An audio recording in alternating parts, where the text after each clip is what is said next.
Thanks for tuning in to another episode of Kings and Priests, Biblical Agreements and Discords. And once again, I'm your host, Minister Ted King. And he, And I'm King New Shoes Peanut, Haji McGrave, Lewis King. And it's a pleasure to be here. And I was going to open us up in prayer right quick. And it goes like this. After this manner, therefore pray ye, Our Father which art in heaven, hallowed be thy name. Thy kingdom come, thy will be done in earth as it is in heaven. Give us this day our daily bread, and forgive us our debts as we forgive our debtors. And lead us not into temptation, but deliver us from evil. For thine is the kingdom and the power and the glory forever. Amen. Praise Jesus. Praise God. And last week, as far as our Bible study in Acts go, we left off at 23:35. And so we're going to start off now in Acts 24:1. And this is where Paul speaks before Felix.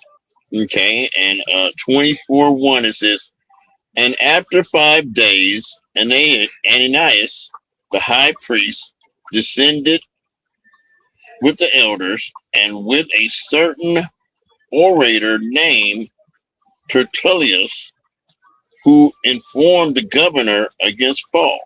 2.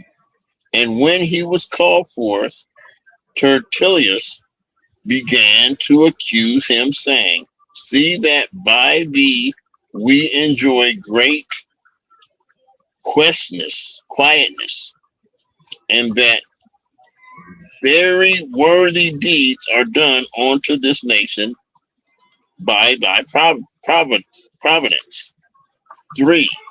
We accept it always and in all places, most noble Felix, with all thankfulness. 4. Notwithstanding that I be not further tedious unto thee, I pray thee that thou wouldest hear us of thine clemency a few words.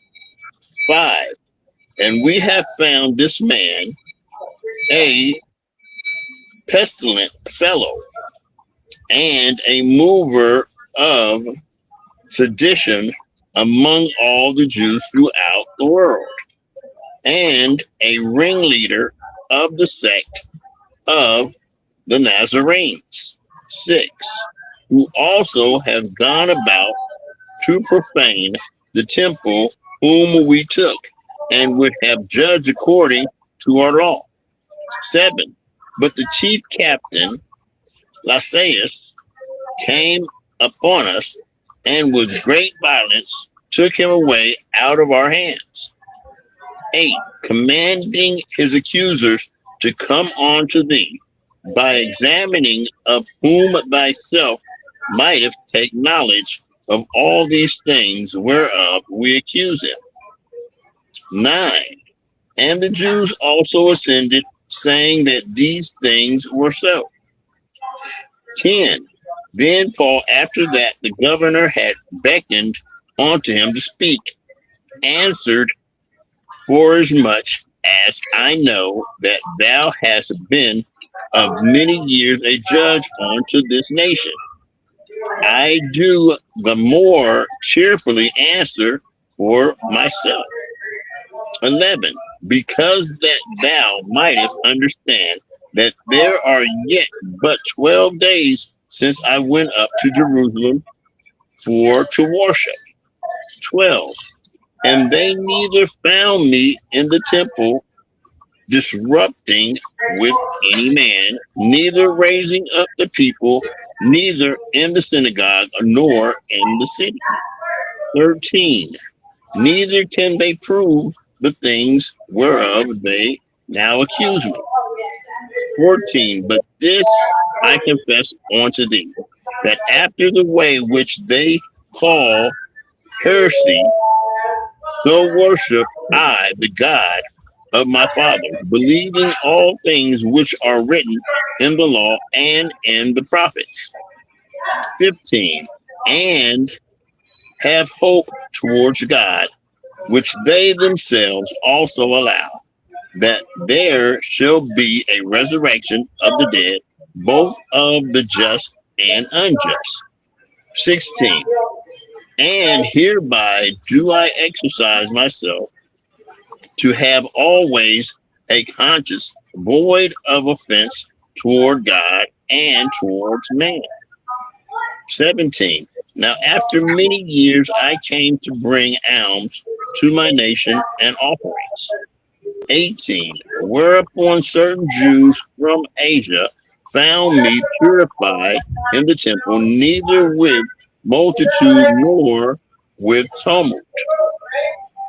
19. Who ought to have been here before thee and subject if they had aught against me.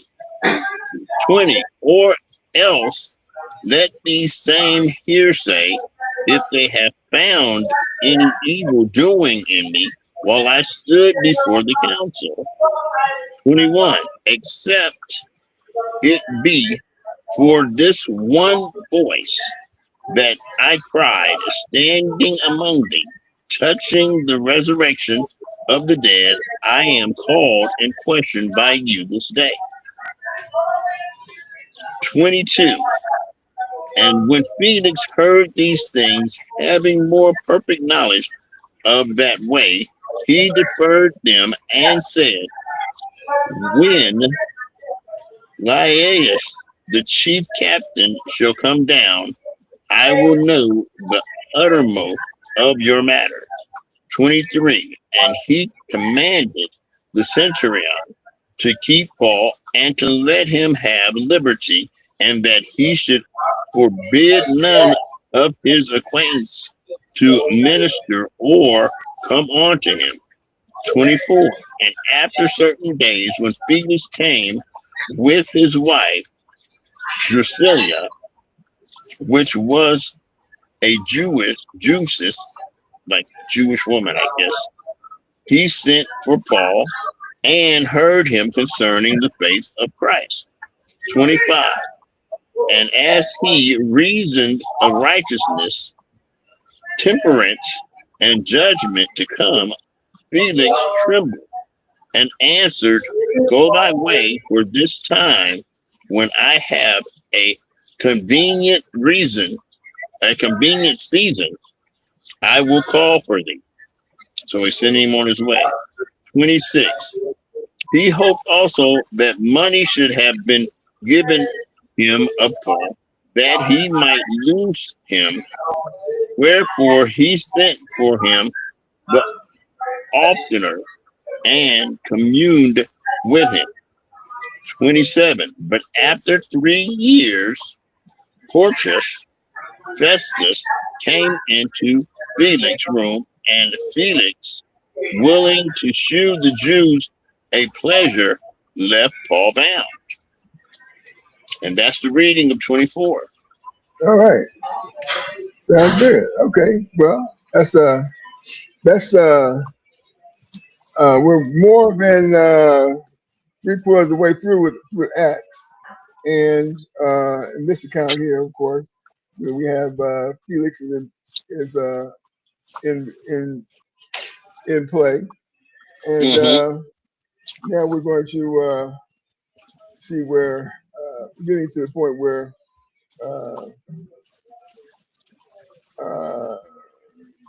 they're trying to get Paul. Okay, and yes, they are. Been leading up to this, so that's where we're starting to see the plot to get Paul out of the way. So that's where we're at with the reading. So we're getting, this is like when we talk about the Acts, of course, the Acts essentially is the beginning of Christianity and how it began to spread throughout the world and the nations, and where Apostle Paul was able to, well, they recorded his influence over the readings in the Bible. And so in the New Testament, there's a lot of letters by Paul, and not necessarily uh, in all Bible writings, where they you Mm-hmm. find the writings of Paul. In the Western, the Western Bible, which is prevalent in this country, you will see a lot of the Apostle Paul writing in his letters, according Mm-hmm. to what he was introducing to the churches. And so, yeah, that's what's going on with that. And so, but the whole thing is about Christianity. The whole thing is about what we're going to do toward Christianity. And here's another thing that's most important, and the reason why we're all going to read the scriptures, because we're going to talk further about what's happening in the world today as we go into these scriptures, because it's very important that we understand. Okay, we got scripture and we have life events. Okay, and in this country, uh, we have several people who uh, say that they read these scriptures and implement it in a way where you like pause and think, well, that was, this is the action in which we should be taking according to the Bible, and that's not according to how things are supposed to be according to the Bible. But just to be clear, we want to make sure that people understand what that we are reading the Bible. We do read the Bible. You know what the Bible says before we get on to other scriptures. Uh, so yeah, so what do you have there? You have anything to add to that, sir? No, I'm just saying. Well, I mean, Paul is somebody he was heavily persecuted. Just like I have a little reading here about Paul in my Sure. lexicon, and it says Paul, Paulos, the great apostle to the Gentiles. His name was Saul before he became a follower of Jesus. Paul means little one. Paul was born of Jewish parents who were Roman citizens in Tarsus. Right. And it says, in the city of Sicily. He was born of the tribe of Benjamin and was from the beginning a child of the law. He was circumcised on the 8th day and later was taught the Jewish law at the feet of Gamaliel, the great doctor of the law of Moses. He had a fine background in Hellenism. He spoke vernacular Greek and was acquainted with the Greek poets. After the Christian movement was underway, he was he strongly opposed it, consenting to the stoning of Stephen and seeking out Christians to bring them into judgment seat. After his conversion in about 34 AD, he began preaching Christ.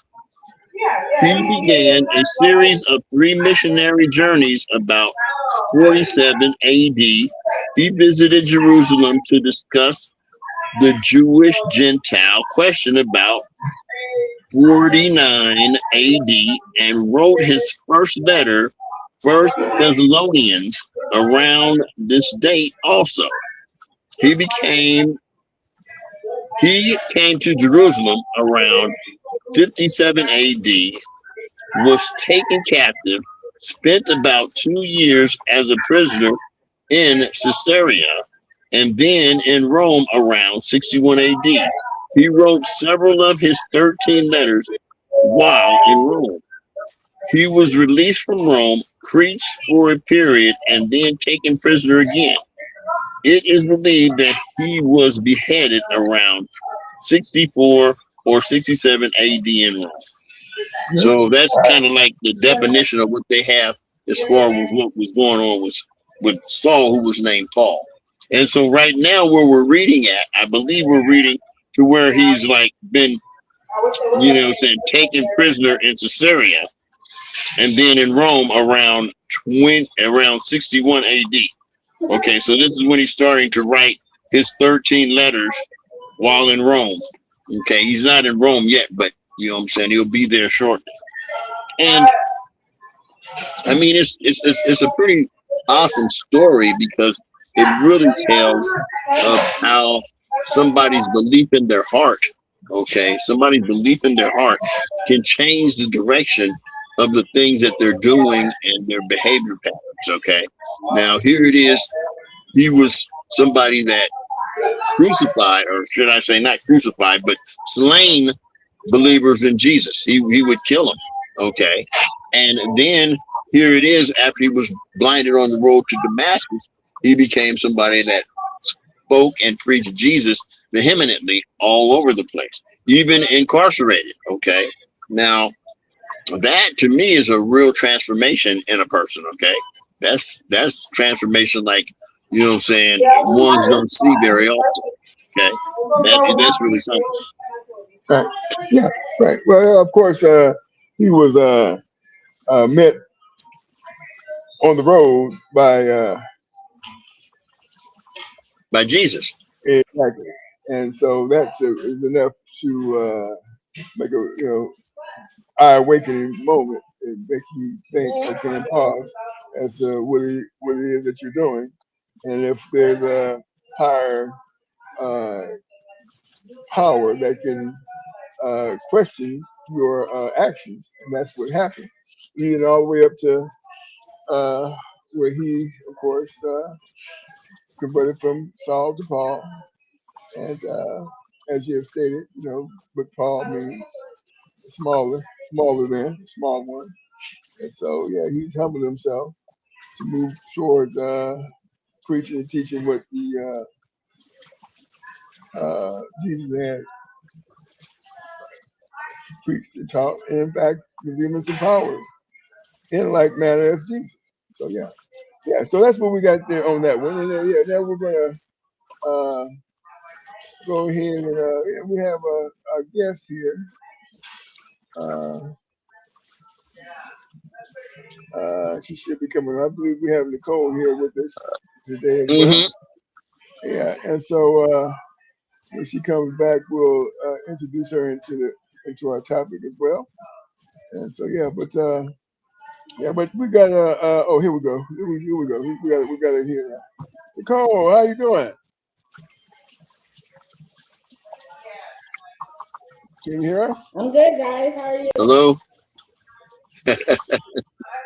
Oh, we're I'm all doing right. very good, very good, very good. Yeah, we just finished our reading on in chapter 24, and then we're going to go into our next topic because today is Father's Day. So we want to talk about Father's Day for a moment Hey, before we. hey. Yeah, Thank yeah, you. thank you. Yeah. Thank you very Father's Day, much. man. Yeah, Father's Day is the day, and so I'm going to either King Nucifina can read it, or I'll read it. We're going to read what it says in Matthew 23:9.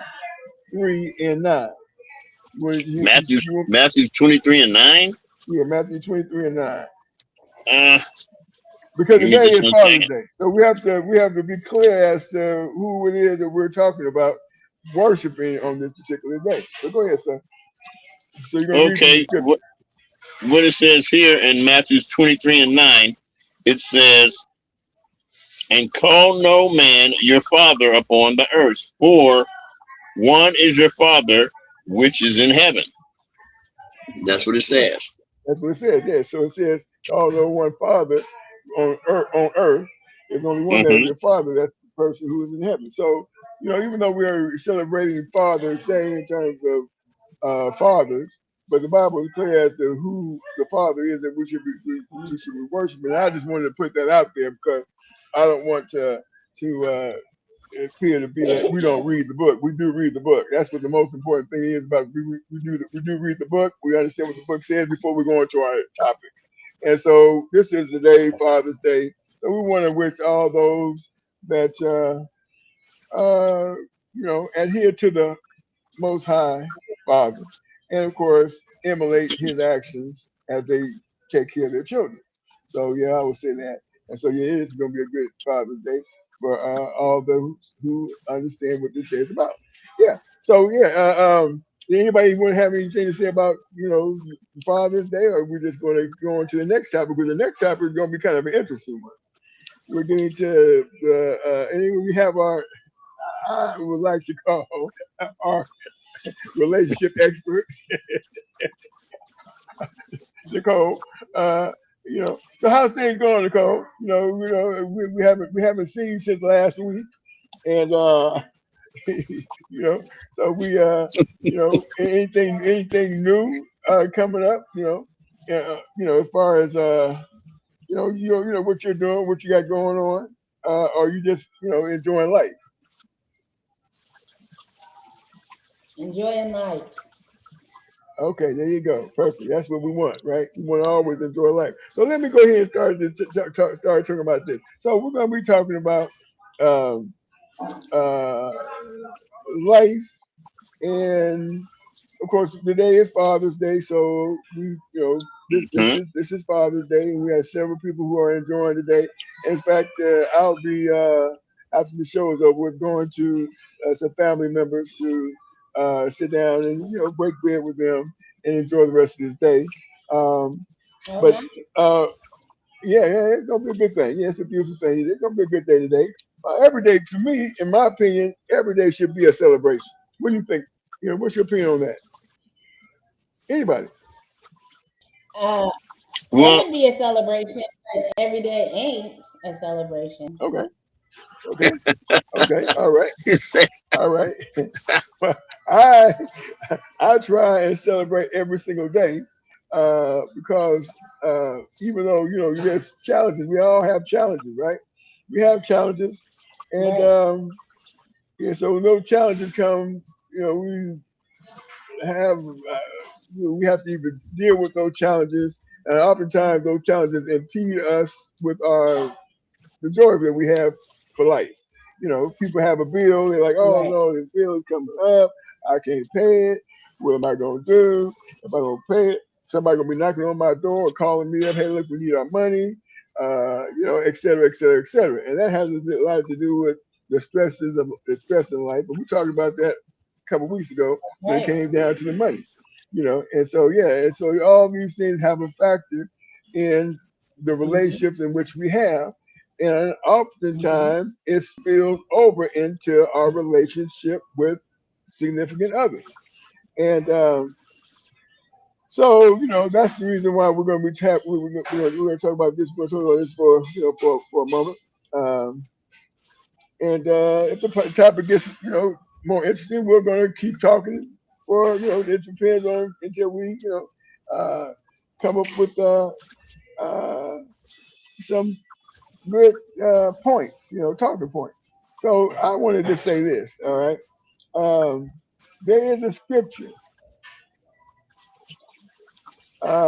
Actually, it's in Ephesians 20. Ephesians 5:22 to 33. And before we get there, I want to go to this quick, quick uh, understanding of what this woman is talking about. And then we're gonna talk about that. So here we go. God made Adam a suitable helpmate. And he made that helpmate not because she's weaker, but because God has given men a capacity and a responsibility that women do not have. And we have to be honest about it. We can say he's not a man, he doesn't know how to lead, he doesn't whatever. There's still a capacity inside of him that God did not give us as women. And one of the biggest examples that I can give of that, imagine it's raining and you're in New York City. And if you've ever been to New York City or in France and it starts raining and people start selling umbrellas on the street, those $5, $10 umbrellas, they're not worth much, but they get the job done until you get home. Imagine you have that man. You have the man that gets the job done, isn't anything special, but he gets the job done. That man, no matter how little you view him, is made to handle the rain. You were not made to handle the rain. but you were made to hold up that which can handle the rain. If you didn't have that umbrella, you would come back home smelling like what you were poured on. What poured on you? When a man comes back in as that umbrella, he gets dried quickly, water repellent, it falls off of him, and no matter how equipped you thought he was still was built for the rain. The difference also, some of you want that Neiman Marcus umbrella. Some of you want the wood handle. Those things are heavy.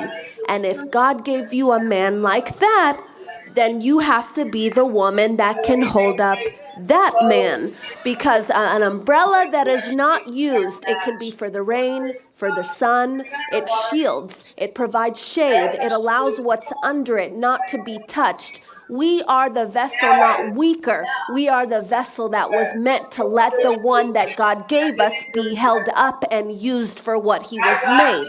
So now, as a wife, I want to say, I don't want to get wet. I don't want to sunburn. My skin's not built for that. So instead, I'm going to let the man be who he was meant to be. And if God gave me, which he did, my man's about as heavy as this table. That means God made me capable of holding him up. If my man is not doing what he was made to do, it's because I, as his wife, am not holding him up. One thing I will credit myself to is that man can come and do what God has him to do, because on the back end, he is being held up and held down. Not about me, but to say this about submission. If you think submission is because the man is doing what you believe is right for a man to do, then you've missed your assignment before God. God will bless your obedience as being a wife. The Bible's full of it. Ephesians and Corinthians in the Old Testament. Just start looking for them. And please read Love and Respect. It will change your life.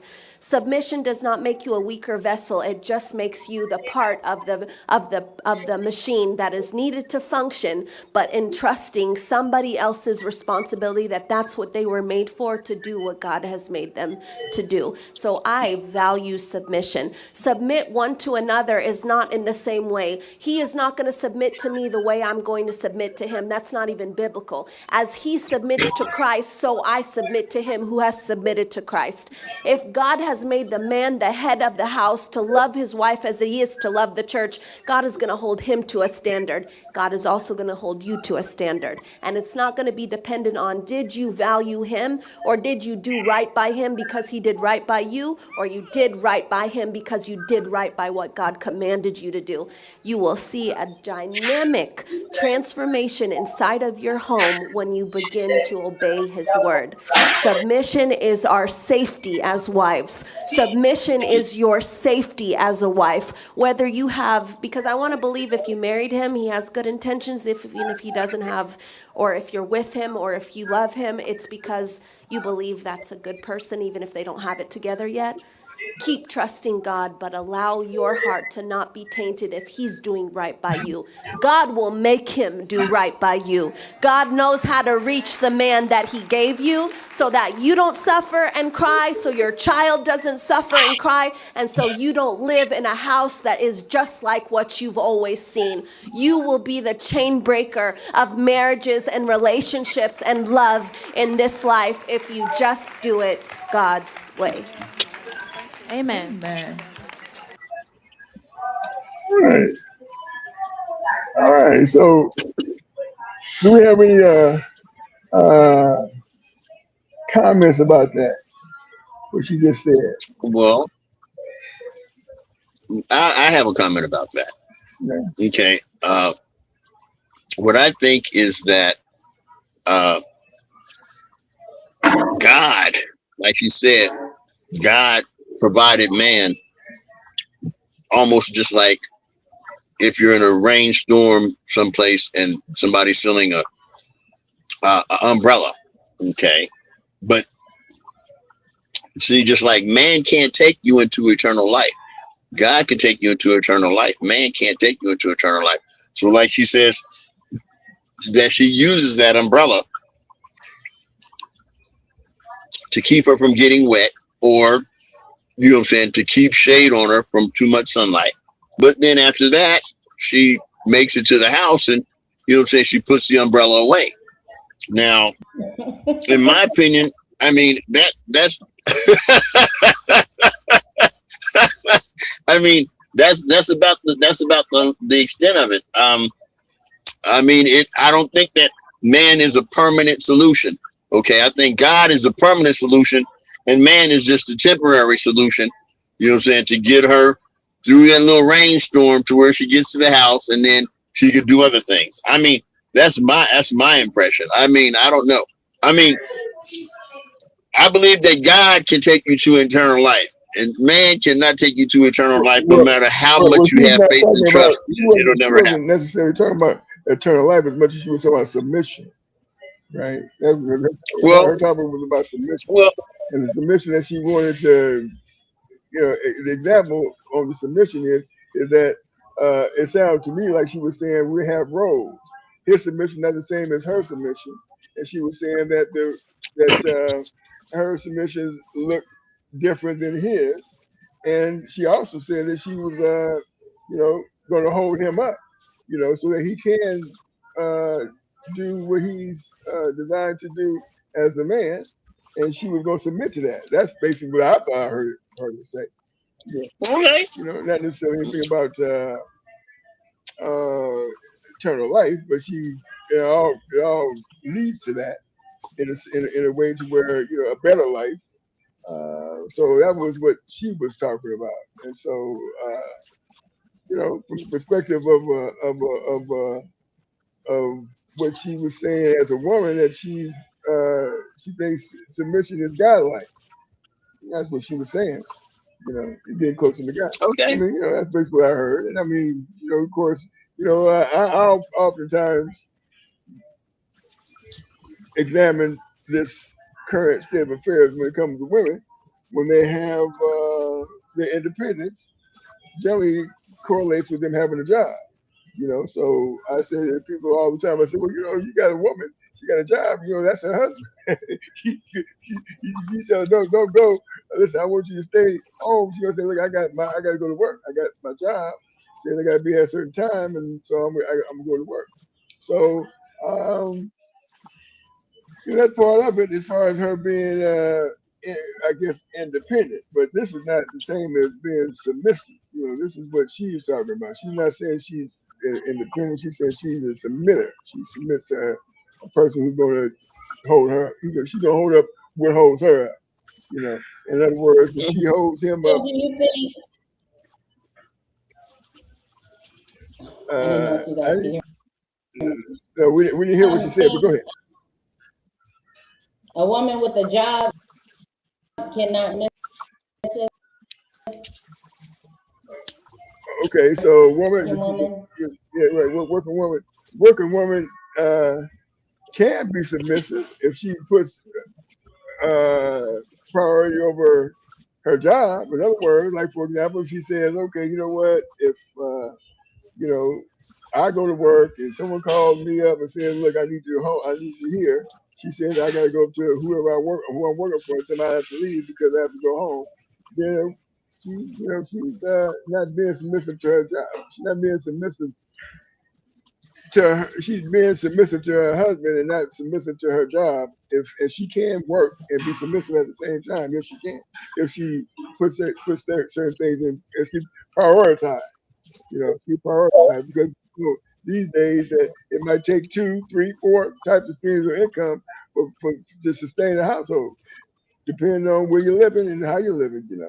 So these are all Not factors. even depending on how you living. It's almost you either living on the streets or you gonna have to have a couple jobs to keep a roof over your head.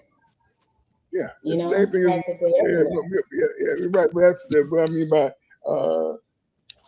multiple streams of income. If you have that, I mean, a Yeah. lot of people, there's a whole lot of things that play into this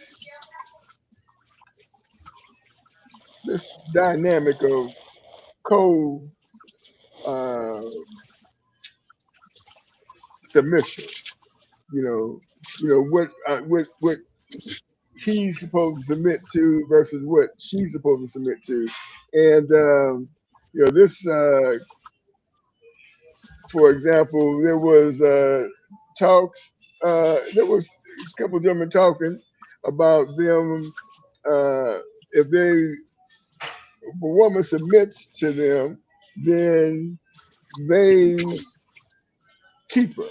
In other words, if she submits as a woman and they do things like what people do, then her submission, they keep her. They don't get rid of her. In other words, if she says, for example, there's a situation where they become interested in one another, and she says, before the intimate actions happen, you have to keep me, and he says, yes, I will.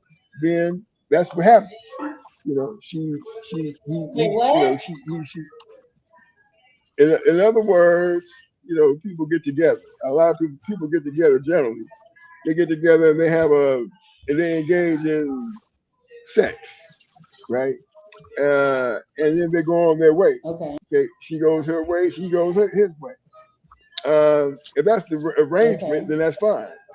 That's the arrangement. They get together and they're gonna go. She gonna go her way, and he gonna go hers. But if she says, "I'm about to submit to you, but I need a commitment," and he says, "Sure, I'm gonna commit to you," and they engage in that act, and then he turns around and says, "I changed my mind." Well, he breached the agreement, right? Yeah. And in other words, I mean, I've heard of people say. A woman says, we're not having sex, unless you're going to commit to me. And if the person says, no, well, I'm not going to commit, you commit how? Like, for example, she says, I want to get married to you, married, and I need you to commit to me. And he says, no. Then, she says, well, we ain't having sex. He said, well, no, we're not having sex because I'm not committing to you like that. Then that's the arrangement that they make, right? So, I know for a fact,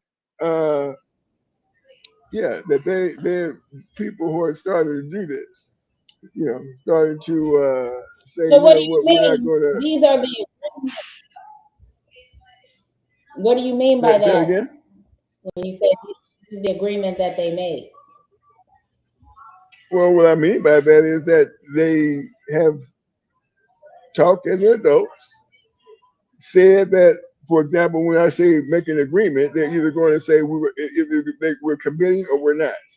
Okay. For example, if a person says, you know that most people don't have that conversation though. Most people don't, right? Most people don't. But let's say, for example, most people don't. But let's say, for example, most people don't read the Bible. But let's say most people do read the Bible. Okay. They read the Bible and they know exactly what it says and what it means. They know exactly what the Bible says and know exactly what the Bible means. And they say, okay, the Bible says, okay, underneath the covenant of us being intimate, that you're going to keep me and I'm going to keep you. And that person says, yeah, I know that's what the Bible, the book says. And they say, well, I agree with that. Or they say, I don't agree with that.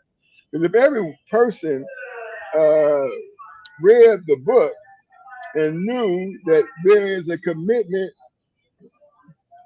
covenant that goes along with that, and then they say, there's a commitment. If I'm gonna submit to you, you have to be committed. And that person says, okay, then that's kind of like saying, okay, I'm taking care of you, and you're gonna take care of me. I mean, that's if they say it, right? If they understood what the book said. The two people are reading the book, like for example, you got some people who are organized in biblically organized. They go to church every Sunday and they study the Bible all during the week, and then they may have another Bible study meeting on Wednesdays, and they come together and they say, okay, they're agreeing that based on what the book says, that we are going to engage in a committed relationship. Right, and that commitment is, we're going to commit to us being together. Now, that person, the man, his role is to make sure that he'll be that umbrella in which she was talking about. She'll be that umbrella, and then of course her agreement is I'm gonna hold you up. That's what I'm gonna do. Make sure things are as comfortable for you as possible. That's my job. Your job is to be a cover, and my job is to prop you up so you can continue to do so. And that's what the agreement would be. Like when a person says, okay, we'll be together today, but we might not be together tomorrow, and that's that, this, that, and the other. And another thing, right? Let's say, for example, you got Another a person. thing, no, Go ahead. Yeah, another thing. you didn't let nobody. Well, I am. I'm gonna let you go ahead. Matter of Well, fact, now you go ahead and start talking now. well, yeah, I just wanted to jump in because a big part of the problem is that, like you said, nobody reads the Bible. So, and including myself. So what you just said was in the Bible, I never heard of before, right? So, Okay. so that's the thing. Nobody reads the Bible, so they don't know what's in it to follow. So when you say like what lady said, the man's supposed to follow God, and then the woman's supposed to follow him, or the man submits to God, and then the woman submits to him. Know what that means? It's just a bunch of words, because what does submission mean? What does the man do to submit to God? What does the woman do to submit to the man? Like, nobody knows what these words mean, and they think they're doing it already. Could I say Okay. something? Okay, let me read Ephesians 6, because it kind of explains what you're talking Not about. six. Not six. Not six. Not in six. If you're in five, Okay, let it'd me be read five. Ephesians 5 then, okay? Now, this is what it Yeah. says. It But don't read the says, whole. Don't read the whole thing, because if you read the whole thing, you're gonna the part that in which Break we're it talking down. about. You'll find in Ephesians 5:22 through 33. Now, if you read through that, then we're touching on the topic. okay, here it is. It says, husbands, love your wives, even as Christ also loved the church and gave himself for it. Okay, now hold on 26. right there. Hold on right there. Now I want you to hold on for a second. It says what Christ did and who Christ did it for. Okay, yeah. Okay, so go ahead, keep Say going. it again. Okay, let me read that again. It Read says, it again. husbands, love your wives, even as Christ also loved the church and gave himself for it. That's 25. 26 is that he might sanctify and cleanse it with the washing of water by the word. Okay, now 27. Hold on a second. Now, remember, she was talking about the umbrella and the water, right? And the Mm-hmm. whatever kind of water she got watered with is basically what she had on her. So in other words, washing and cleansing with the word. But go ahead. 27. That he might present it to himself a glorious church, not having spot or wrinkle or any such thing, but that it should be holy and without blemish. 28. Hold on again. Now, see, in conversation, I've heard you say, King Priest Uh-huh. Christina, that your woman's gonna be younger. When a woman's with you, she gets younger. Well, that's how women gets younger. That right there is how a woman continues to have her youthfulness and appearance for a very, very, very long time. So go ahead. Okay. And here it is, 28. I didn't hear. So She got younger. I men Read to it again. I think she wants to read it. okay, So read it. 27. That he might present it to himself a glorious church, not having spot or wrinkle or any such thing, but that it should be holy and without blemish. Okay. Now Yeah. that's 27. 28. So ought men to love their wives as their own bodies. He that loveth his wife loveth himself. 29. For no man ever yet hated his own flesh, but nourisheth and cherishes it, even as the Lord the church. 30. For we are members of his body, of his flesh, and of his bones. 31. For this cause shall a man leave his father and mother, and shall be joined unto his wife, and they two shall be one flesh. 32. This is a great mystery, but I speak concerning Christ and the church. 33. Nevertheless, let every one of you in particular so love his wife, even as himself, and his wife see that she reverence her husband. So that's what it says. Now, here it is. Me, I'm like this. I'm like, yeah, I've said that the women in my life, okay, the women in my life that's been in my life, they stayed young looking, and they have, okay. Now, I haven't been in a relationship in years, okay, but I mean, it's just, to me, it's just a blessing from God. I mean, just like Dee Dee, she stayed young looking when she was with me. You know what I'm saying? All the women that let me ask you this question. Was she young? Because yeah, she was young. Well, okay. She was young. She was young. She was young. She was young. But I mean, after she wasn't with me, things changed. But you have to understand that, just like here it is, I was involved with this Caucasian woman, right? For many years that nobody hardly knew about.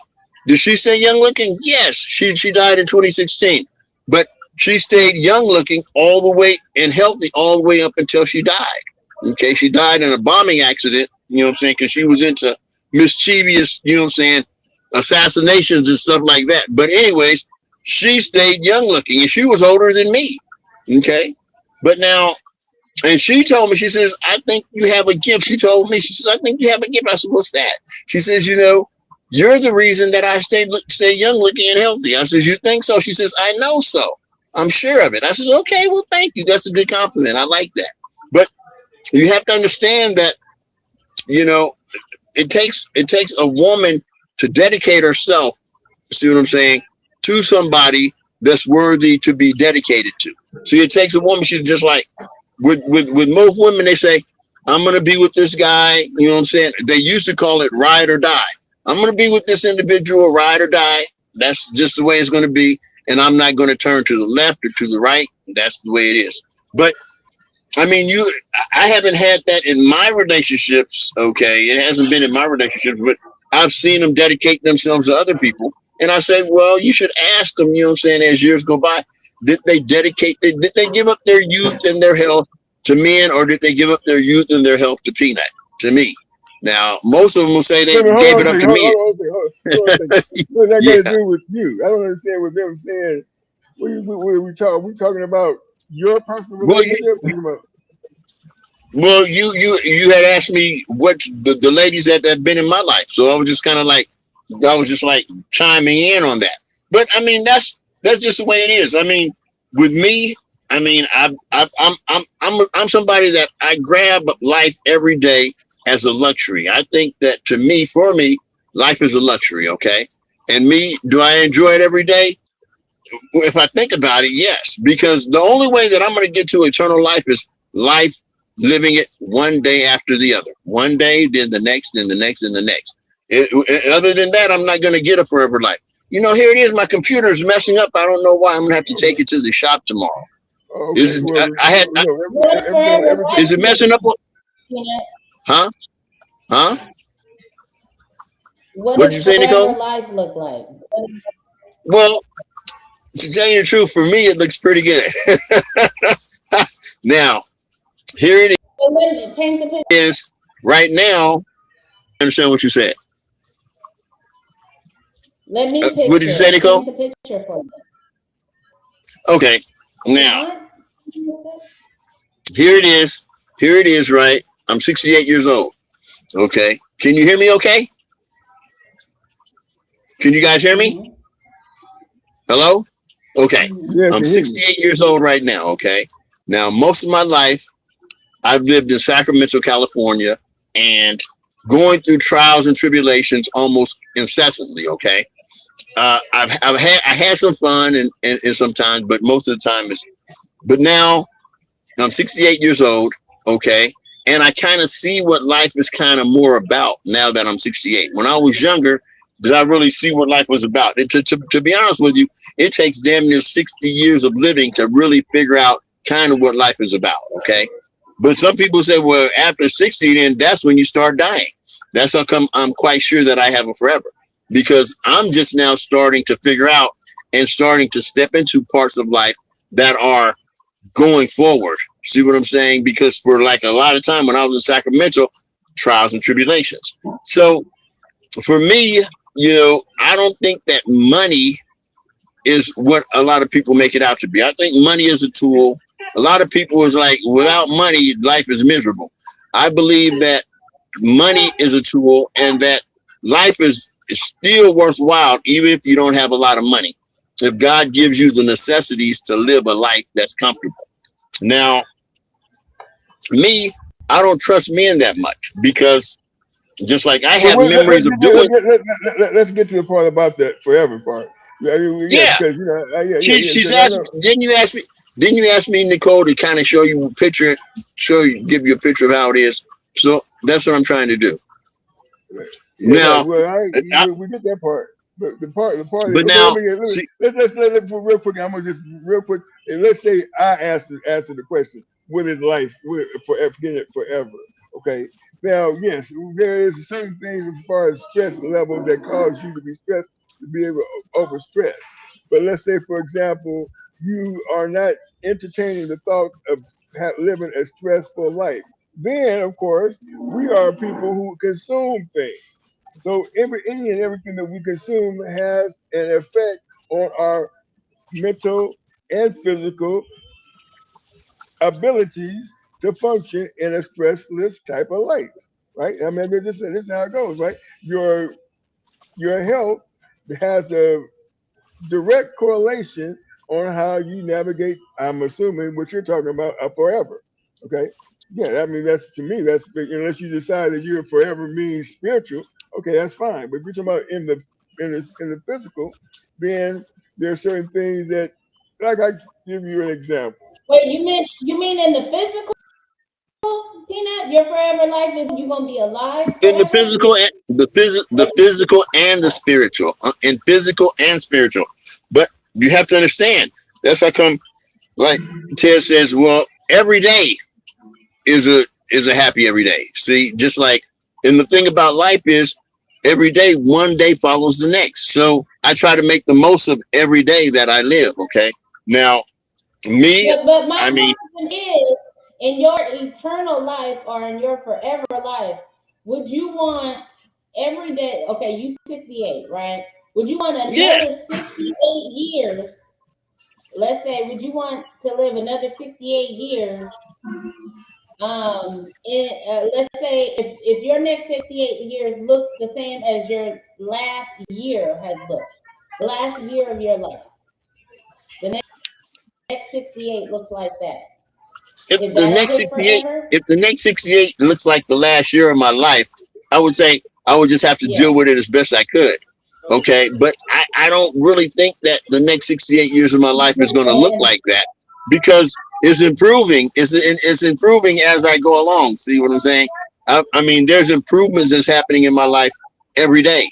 Okay. I've improved in some ways. Like some people say, well, my health got worse. Did my health get worse over the last year? No, my health didn't get worse over the last year. Okay. My health did has your health gotten get to better? huh?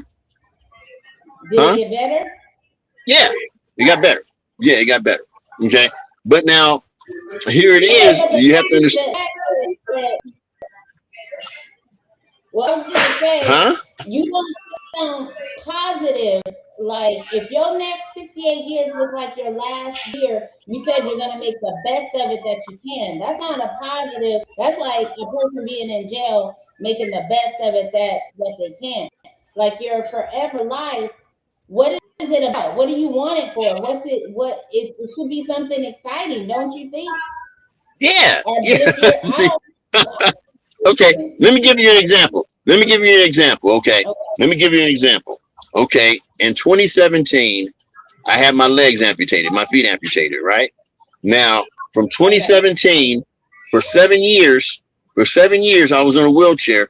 And a lot of that time I was either homeless on the street or I was in jail. Okay.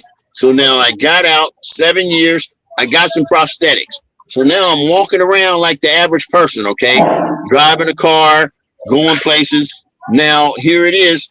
The restrictions that they put on me from jail, they're fixing to close. They're fixing to go away. So just like now I'm venturing out, trying to increase my ability to be employable on a specific trade that I have, which deals with geothermal high voltage electricity. Now, as I'm doing that, I'm also writing a book.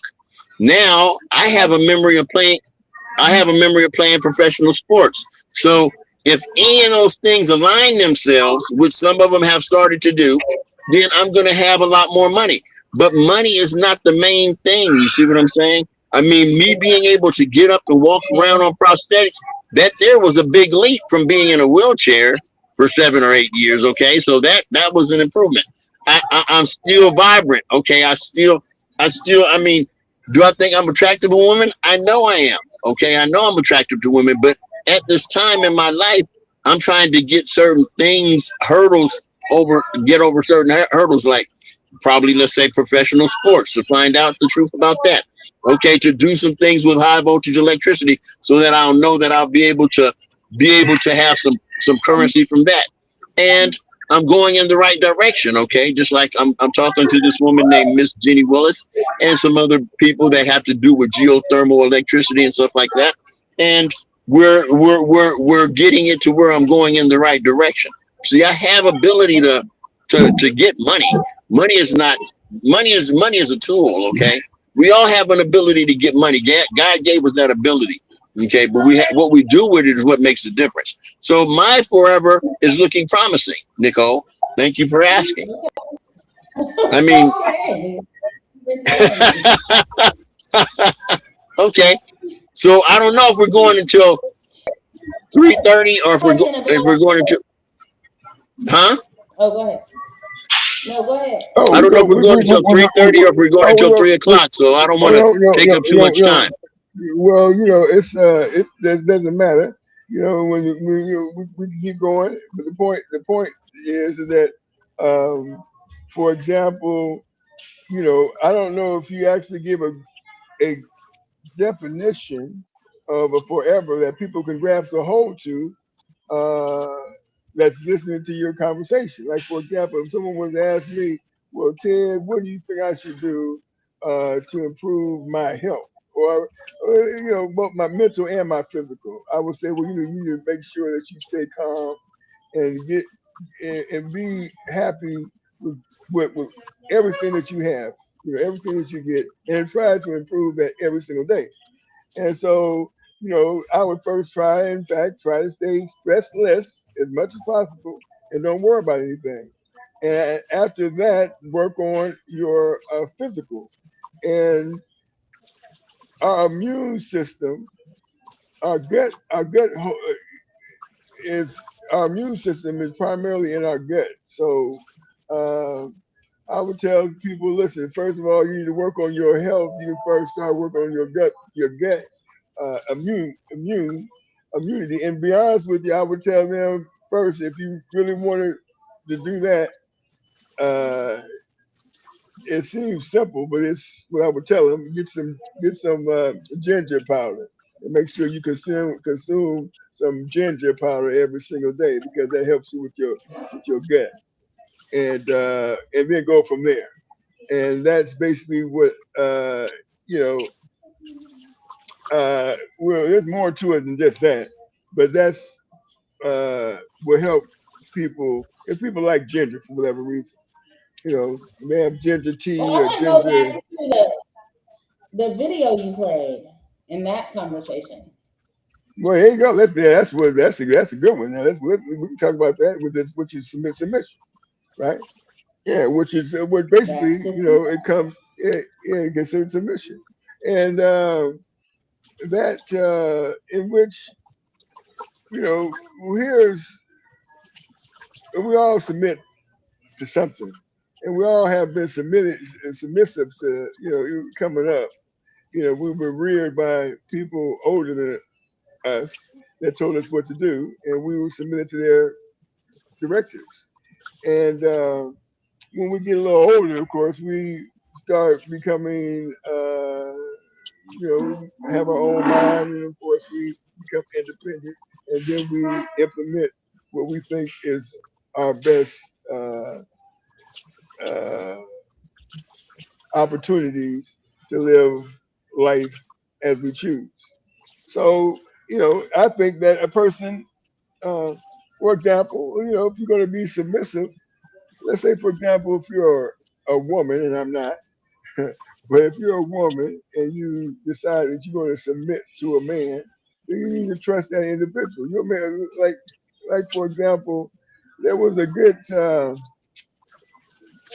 video. I thought it was a fantastic video, and it didn't have it was kind of sort of, it had to do with submission, being submissive, but it had to do with a directive, right? You had to follow a direction.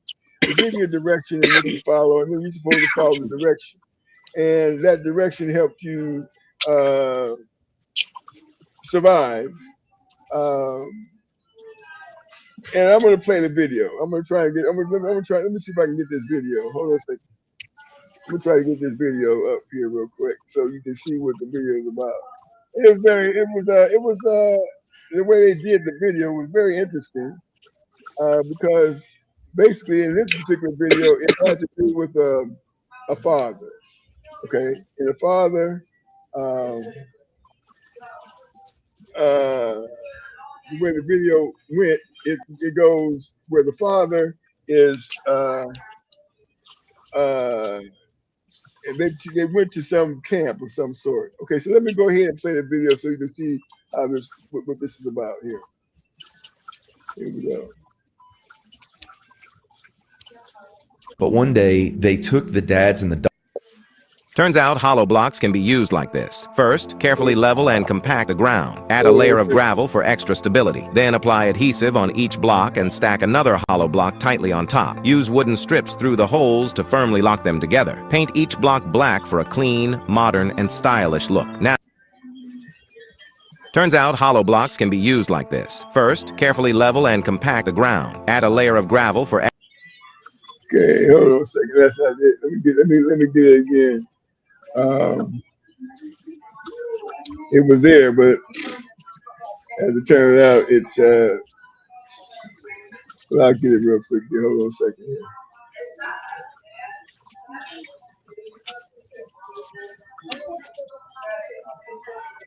Do you feel like women don't submit to their husbands? Yeah. So you asked me that question? Yeah. Yeah. What was the question? I said, Do you feel that women do not submit? Do I feel that the women do not submit? I don't necessarily say that. I don't necessarily feel that women don't submit. I don't believe that they may be submitting to the individuals that position themselves as a person that they want to submit to. Now that might be the case more so than them not wanting to submit. I believe that's what their DNA is made up of. Is for them to actually submit, and they don't get the right direction. In other words, well, let's watch this. This is a good example. What I'm talking about. This is a very good example. Here we go. Let's watch this. If you're watching this video right now, then something deep inside of you is searching. And you want to know, what does it really take to get to heaven? Maybe you just said, listen to this. That might be a good one. But one day That might be a good one, but that's not the one. they took the dads and the daughters deep into the woods, and we were going to do this exercise, and they blindfolded the daughters, and then they told the dads, all right, you're going to go and guide your daughter blindfolded through the woods. They said, now you're going to give your daughter 3 instructions and repeat them as many times as you can before the walk begins. And the instructions were, I will never leave you. You can ask me anything, and you should only listen for the sound of my voice. And I would make her repeat those back to me. And I said, are we good? She said, I'm good. And then we were instructed to begin our hike through the woods. And it was easy to guide her in the beginning because I could have a hand on her shoulder and we could walk and talk with each other. And I'd say, okay, there's a rock coming up, turn to your right, this kind of thing. And then with a silent signal from a camp counselor, they would tell me I had to remove my hand. And I could only guide her with the sound of my voice. And it got a little more challenging to navigate the path. Then with another silent signal from the camp counselor, I could no longer speak unless she remembered the instructions that she could ask me anything. So as you can imagine, we started to get off track in our hike. It's becoming more and more challenging. Counselor comes up as like a voice of deception, and my daughter's feeling lost and wondering where I am because she's not hearing my voice and she's not remembering to ask me any questions. Counselor comes up and says, hey, Lulu, it looks like you've gotten separated from your dad in the group. And she said, yeah, I'm not sure where he is. And she said, well, how about you follow me and I'll get you caught up with the group. And of course, as a dad, I'm overanalyzing my entire job as a parent, praying that she says, no, I'm only supposed to follow my dad. And then all of a sudden I heard, okay. She follows the camp counselor. Well, what does the counselor do? Doesn't catch her up with the group. The counselor walks her into a ditch and she doesn't realize it, but she's blindfolded in a ditch standing in front of a tree. And I'm standing there helpless, waiting and hoping that she remembers the instructions. After several minutes, I'm just standing there. The counselor comes over to Lulu and says, hey, Lulu, I don't think you're where you're supposed to be. Do you? She said, no. The voices had all quieted. The group had gone away. And she said, well, do you remember the instructions that you were given? She's like, I think so. And she thought for a couple minutes, and I'm standing there waiting. And all of a sudden I hear 4 words, Dad, are you there? And I stood there in the woods just crying. And I'm like, yeah, I'm here. And she said, can you help me? And I said, yeah. And we got back on track and we walked back and we had this incredible moment. I thought about those 3 instructions and how many times I've forgotten them in my life, that he will never leave me. I can ask him anything and I should only listen to the sound of his voice. Coming back to those 3 principles and remembering that I have a God who's always with me, that he loves to hear the sound of his children's voice, and that he is the only source of strength and guidance in my life that I should really trust. Okay, so that's I like that. Basically how things should be set up. For example, between individuals that people trust, right? They say, I trust you. You're gonna, I'm gonna listen to you. I'm gonna, the sound of my voice. But he used that with the instruction that the camp leader and his daughter was supposed to remember that. And then, of course, she forgot. And she listened to the camp leader instead of listening. She didn't even ask say anything to she could say anything. She could ask anything she wants. She didn't ask anything she wanted. And so he didn't, when she finally did, she asked him if he was still there. He said, yeah, I'm still here. I'm still here. And then, of course, that's a trust factor. So when people have trust, they start gaining trust, then they submit to the fact that they do have that trust with one another. I submit because I know I trust you. So that's the key. That's the key right there. Now, if you trust an individual that you know nothing's going to happen to you, you're going to go ahead and say, okay, I'm submitting because I know it's going to work out. But when you like, I'm not sure if this is going to work out or not. So if you have a person can't drive a car, and you jump in the car and let them drive you, you'd be like saying, I'm not sure we're gonna make it because this person cannot drive. What if this person can't even see? So these are the things that would prompt the person not to submit for their own survival. But when they feel like, hey, look, we're gonna be cool, it's gonna work out, it's gonna be a great experience, I'm not tripping, let's go. And that's the key right there. You see? So, that's just common sense, and it's amazing how people will think a person has fallen off. And I'm like, I tell people, don't ever think a person has fallen off if they're not, if they're taking care of themselves.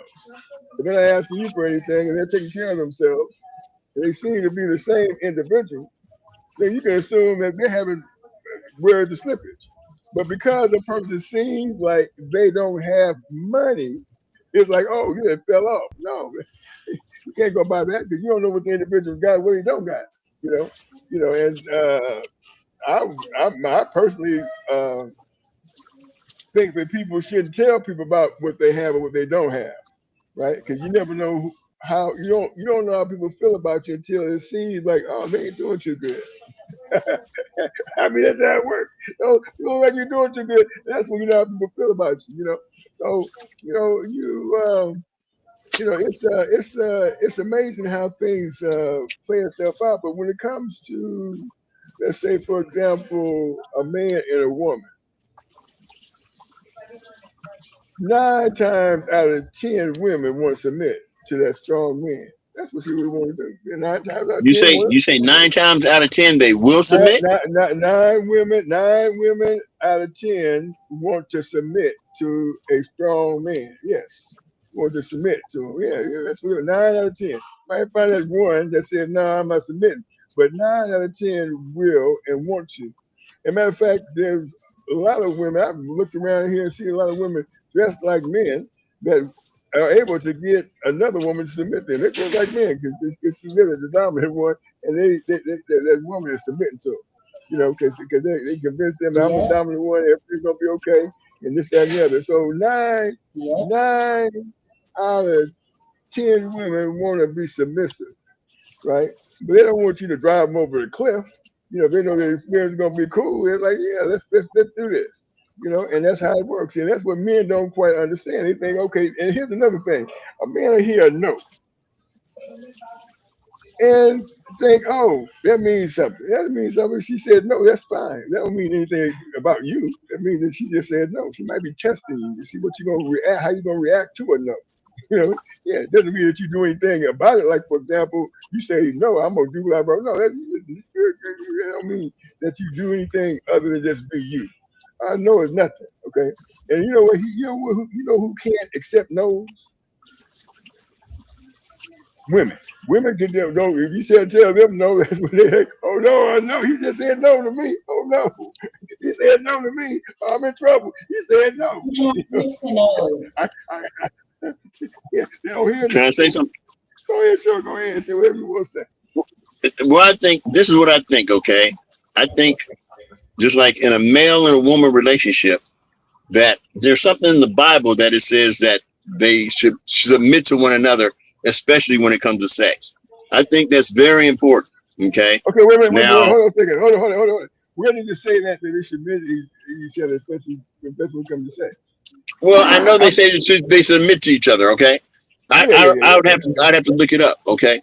But what I'm saying is this. Sex, but yeah, go ahead. But what I'm saying is this.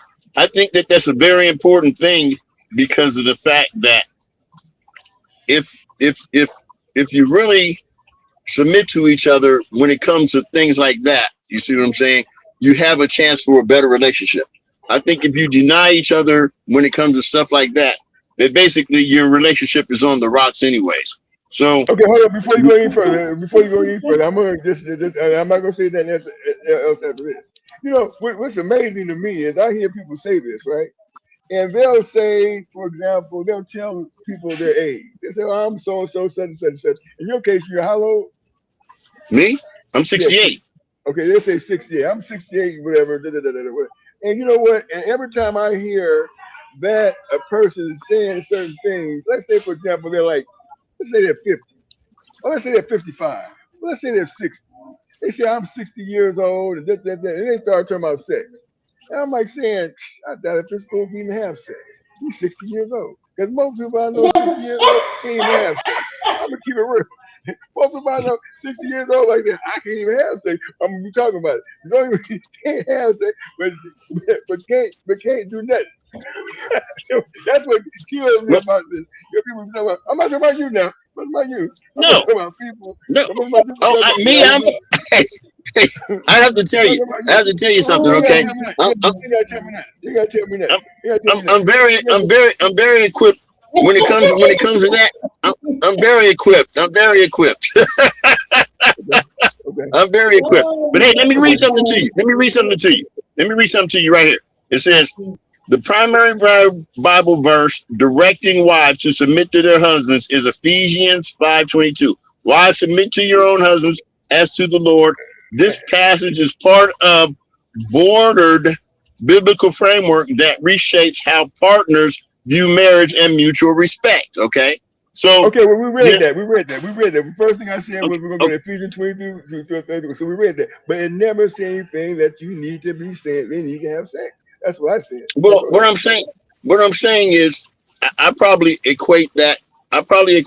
Because just like one of the relationships that I had, the longest relationship that I had in my life, okay, was with Doris Dietra Bryant. She never once turned me down for sex. Not once. Not ever. Okay. The longest relationship that I've ever been in was 9.5 years. Okay. And I'm going to tell you, it was one of the keys to us staying together that long.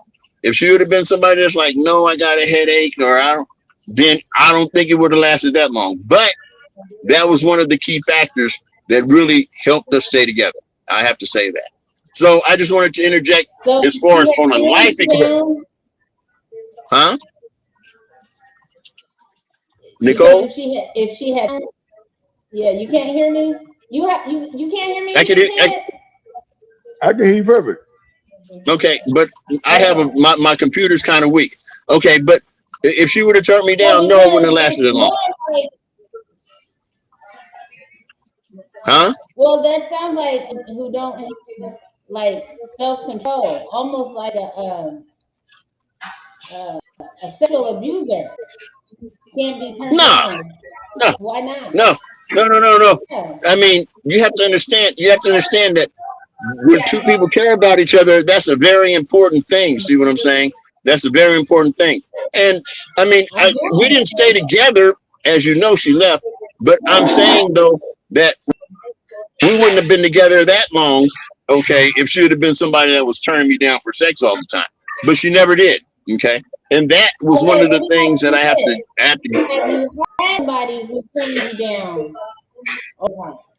Somebody you were with that turned you down for sex a lot. Has that happened? Not really, but they would turn me down sometimes, but she never did though.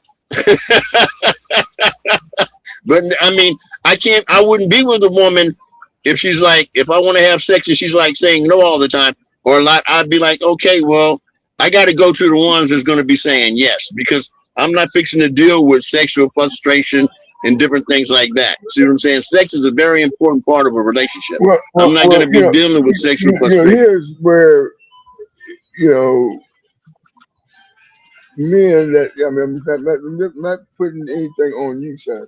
I'm just saying men in general that say, oh, because she said no, I should feel a certain kind of way. Because she said no, then she shouldn't mean anything. I said, she said no.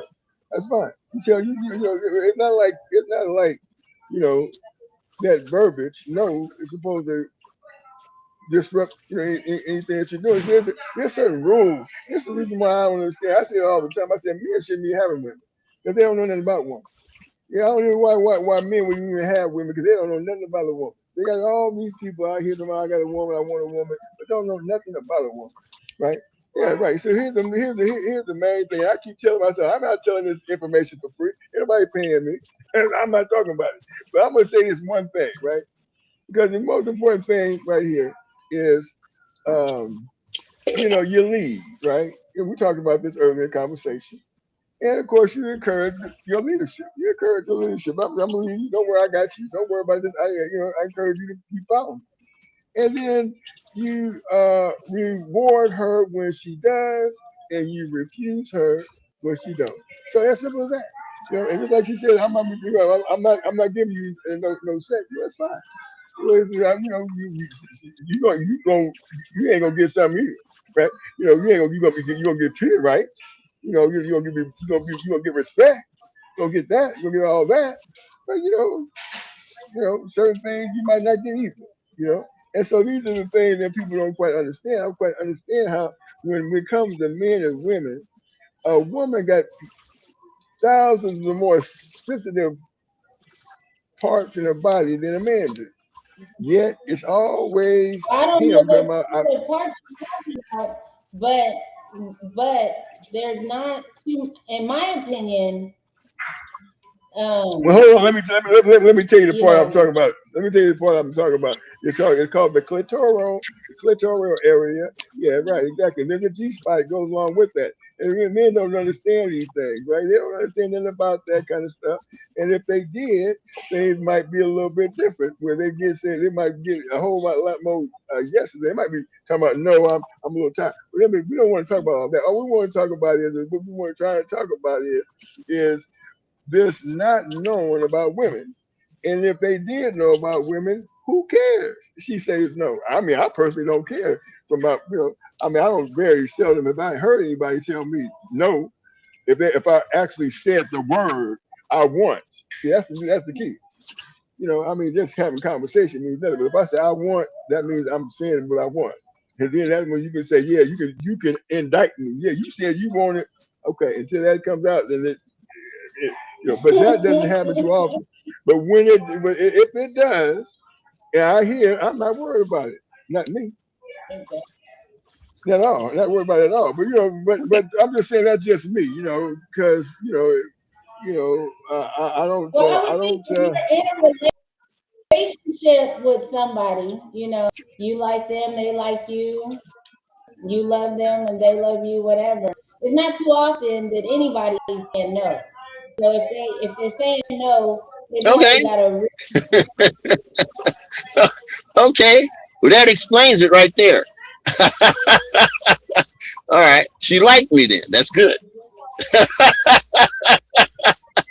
Right. Thank you. Right. Well, listen. People have to understand that there's certain things that people like. I try to tell men, especially, man, that woman don't love you. Unless she's in love with me, man, she don't love you, brother. She think she loves you. She loves the feeling that you give her. Okay, that's what she loves. Whatever feeling that you give her, she's in love with that. She's in love with the feeling that you give her. Okay. So you stop giving that feeling, whatever it is, security or whatever it might be, then things might be a little bit different. Or she loves that you love you more than you love her. I mean, it's a lot of factors that go along in this stuff. You see, but the point is that that's basically what individuals. That's why I say these individuals, men especially, need to take a course on how to, if they got a woman, on how to deal with them, because yeah. I mean, look. And then you got to be worried about this. Okay, so if I decide to, in my case, I decide, what, I'm getting tired of you. You ain't doing what you need to be doing, so I'm gonna take off. You need to separate this. Yeah, you get in trouble for that. You get in trouble for that. It depends on what kind of woman you're dealing with. You can get in trouble for that too. So you can get in trouble for if you want to leave. Pardon me? How you get in trouble? I didn't hear you. How you get in trouble? Well, you get in trouble by her saying certain things that happened that didn't happen. They have you, because these days they got the courts system. It depends on who you are too. They want to go after you. I became a Johnny Cochran for myself because the situation needed to be that way, because I'm like getting accused of stuff that I never did. Yeah. You think, well, I ain't do that. That's what you talking about. But it depends on who it is and who you are. You can't get in trouble. A woman can't get you in some trouble. Yeah, it can't get you in trouble. And so that's what you get to factor into. When you factor these things into everything and the realization of how it is, then you either go, whatever doesn't kill you only makes you strong. And I can promise you that.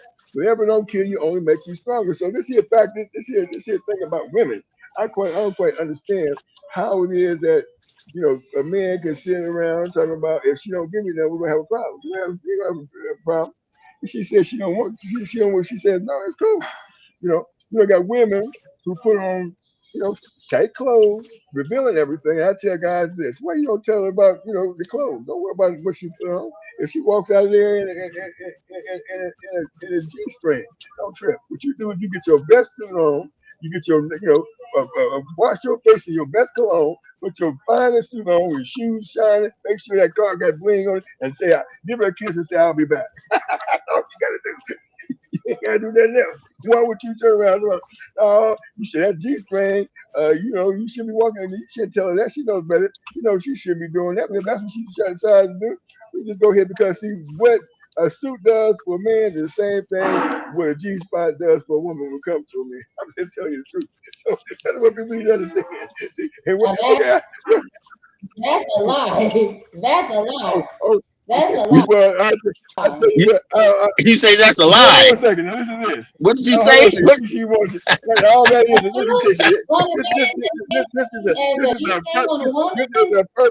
This is the perfect example of what I'm talking about. Right. Women test men all the time. First thing she gonna come up here and tell me that's a lie. And when it's the truth. And here's the truth is the fact of the matter is the woman go out there wearing a G-string, she looks stupid as hell. Okay? Yes, it is. Yes, you do. You walk around with a G-string, she looks stupid as hell. Even the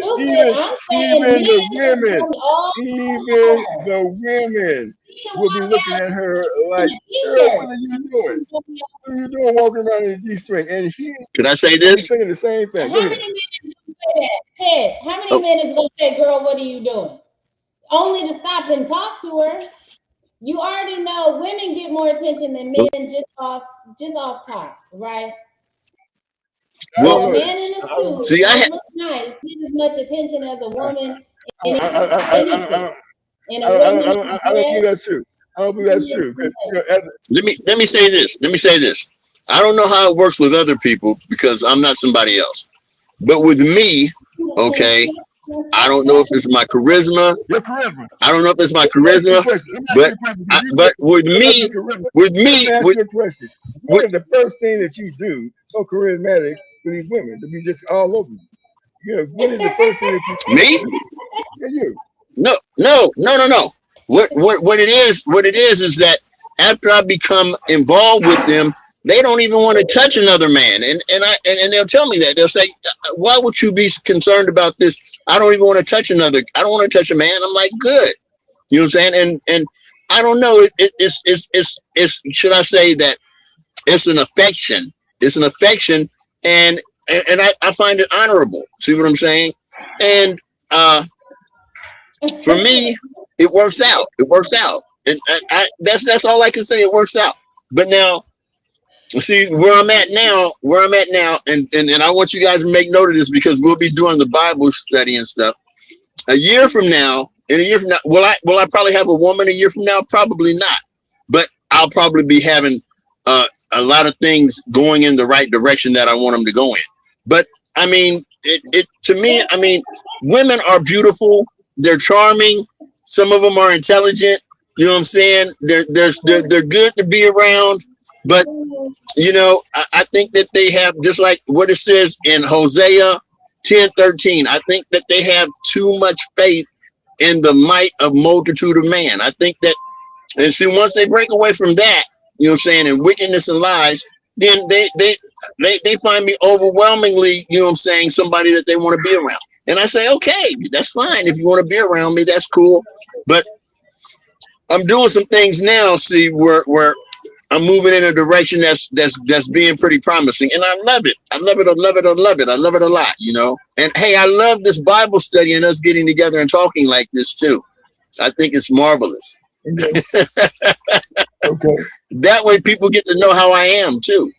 Okay. You get to know how you are. So Nicole, yeah, they know how I am. If they watch this, they'll know how I am. See, just like by watching this, just like I kind of know how Nicole is. By watching this, I kind of know how you are. By watching this, if they watching me, they'll know how I am. That's a person in on how we really are. I'm gonna say this. This show, this is from my perspective, does not, you know, people hear what I say, but they don't know how I am. Okay, yeah, because they don't know anything about me. Listen, they don't know if I have feet or don't have feet, hands, but they can say I got hands. They don't know from the waist on down what I look like. They don't know how tall I am. They don't know what I'm gonna say. This and that. They don't know what's happening in this conversation.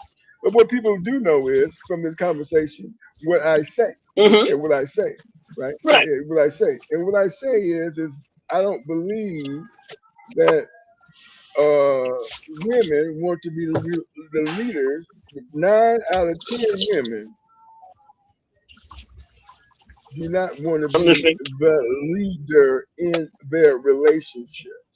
Okay, I agree. they're not going. If they're going to be in a relationship, they do not want to be. They don't need that responsibility to say, "I'm taking the lead and navigating this ship." Okay, everything is fine, and just make sure that I get some comfort along the way. Doesn't necessarily mean having no sex. Don't mean to have some sex. It could be a meal. It could be a lot of different things. Through this process, and that's it. And I mean, I don't understand. It's not that difficult to understand that part. And so that means it is what it is. And I mean, I don't. Here's what people don't quite get. If there was lawlessness, there was no law and order, and everything was designed for the strong to survive, that woman would want to be with the strongest man because she knows that is what's going to protect her, the strongest man. Yeah, she don't want the weakest guy because the weakest guy can't take care of her in a lawless society. But under this current society in which it is, it's a design that you ain't gotta be the strongest guy, right? You ain't gotta be the strongest guy. You just gotta be a guy that can make some money to be able to keep somebody house. That's it. It's all about if you can make money, you can get some dollars. And so that's it right there, and that's not a problem. I mean, listen, if you can get you a man can get a place to dwell in, get 2-3 cars, wear nice clothes and look good, making sure that, let me hit another thing, right? You go to the gym, right? You go to the gym, walk inside the gym. You go to the gym. I'm talking about the gym. I have guys talking about, you can't talk to nobody in here. They're working out. You can't talk to nobody. You can't talk to work. You can't talk to nobody in here because you're working out. Oh, you can't talk about nobody. You can't talk to nobody when you're working out, right? But there's a thing about going into the gym. The man that walks into the gym has to have something impeccably clean. And what do you think that would be? I'm asking you, King New Shoes. Yeah. You have to have something that's impeccably clean. Yes, exactly. You say, I would say his hands. Okay, that's a good one. Hands is good. That would be the second thing. The first thing is that's not the first thing. Okay, so do you want to chime in, Nicole Bolton, or you want me to just go ahead and say what it is? I didn't hear the question. The question is, if a man wants to go in, he goes to the gym. He goes inside the gym, right? Mm-hmm. And he has to have something impeccably clean. The number one thing he should have clean, what do you think? What do you think it should be? Going into the gym now. What do you think it should be? Say it again. Shoes. Yeah, exactly. That's the number one thing. His shoes. Did you hear me? Right. Yeah. That's right. A woman would say that, right? A man wouldn't say that, but a man would say hands, but a woman would say shoes. Right. You see, because women look at men's shoes. It's something about shoes that women like pay attention to. Yeah. See, and so the man even get that statistic. Oh, that's okay, Nicole. That's okay. You do your research, but you got it right. You got it right. It'll be the shoes, right? You walk around in some shoes. I didn't make it up. I didn't make it up. I didn't make it up. See, this is what people need to understand. Men walk in there. Listen, I do this, right? I walk into the gym just recently with some toe-up shoes. I wanted to do a little experiment. I got some toe-up shoes. I approached this woman who's always talking to me, right? I approached her. said, "What's up?" You know, and I said, I guess you don't like friends, because you keep talking about you follow me on Facebook.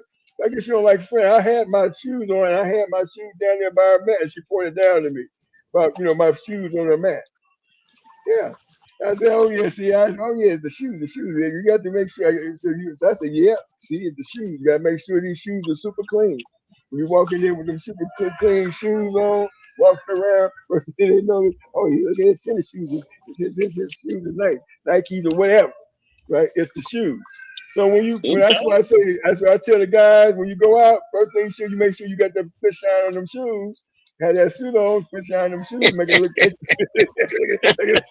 look good. You walk out there with them shoes on. They can be like, "Oh, this dude, look at them shoes. His shoes is cool." And then of course they smile and everything else that go along with it. And of course other things factor into all this stuff, which I ain't telling on the show today. Go ahead. Well, I mean, just like I'm 68 years old now, right? We know. We said it about 1,000 times. We know. Okay. So now I think that there's a younger generation, okay, that their value system may be somewhat different than the value system that was going on when I was growing up, okay? And that plays into any relationship factors, okay? Now, as far as things... Before you go any further, I mean, because you said value system. I want to know personally, we're usually talking about value system. I don't understand what values mean. I understand what systems mean. But when you say that, when you correlate that with environment, I get that. When you say, oh, the environment in which they were brought up in, it's a little bit different. I get that part. But when you say, people want peace, right? I don't care if you can have the hardest woman or hardest whatever, she's still gonna want to have a peaceful environment. She don't want to fight all the time. She don't want conflict all the time. But if she does she want to make sure the man she's with is stronger than her. Right? Yeah, she want to make sure the man is stronger than her. I have women walking over to me and tell me, "Well, Ted, you got to know how to handle me." I said, "What are you talking about?" "Yeah, you got to know how to handle me." I said, "I think I already know how to handle you. You ain't got to tell me about how to handle you." Right? Yeah, they actually gonna say how they want to be handled. Right? So so guess what she did? Guess what she does? You will never guess what she did. You never guess what she did. You can tell what she did? She threw a three-piece combination at me. Bang, bang, bang. Three-piece combination. Bang, bang, bang. That's exactly what I did. Yeah, bang, bang, bang. You know what I did? And bop. Yeah, that's exactly what happened. Okay, yeah. That's what you want. Yeah. I don't know. I'm just telling you, that's what happened. I'm just telling you. I don't get into that type of stuff. I don't get it. I praise God. I don't get into that. I don't either. But it's like what I'm saying. You figure like, you got to know how to handle. What are you talking about? Got to know how to handle. And then all of a sudden, what the heck happened? That's what happened. That's what happened. I stay away from that. I stay away from that type of stuff. No violence. No violence. That's it, and that's exactly how it should be. But right, you don't hit first, right? You can't protect yourself. I'm just saying, you can't protect yourself. Yeah, you don't throw the first punch, but that's what she did. Bang, bang, bang, and pop. Yeah. After that, everything was cool. No problem. I'm just saying that these are the things that people will test you. They'll test you to the nth degree. And if you don't pass the test, next thing you know, you might get stabbed or shot. You just never know. So I'm just telling you how things work.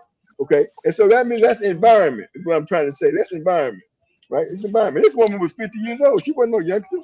I mean, she was in shape because she's walking all over the place. I seen her at the laundromat once, right? She goes into the bathroom and laundromat. This is right here on Mac Road. She goes to the bathroom in the laundromat. I looked at her, right? I said, "It looks like that's old girl over there, And then she goes, and then some dude goes in the bathroom too. I said, "Whoa, this dude just walked in the bathroom with the lady." And then guess what you heard after that?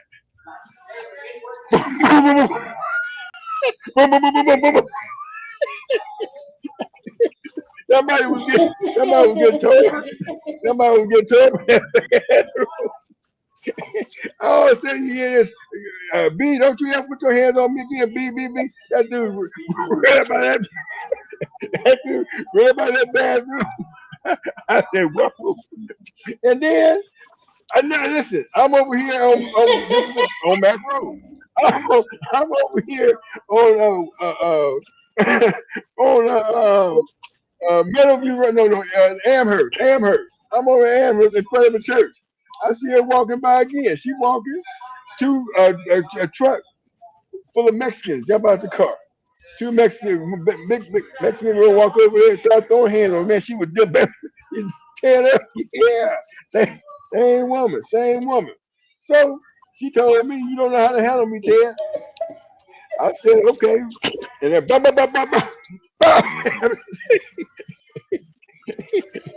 you see, you got to know how to do it. See, you got in a certain kind of way you got to do things. And I'm just saying, she's a rough rider, so I'm just letting you know. Yeah, I ain't doing it. I mean, thank you so much. It's different things for different ones. Like me, you know what I'm saying?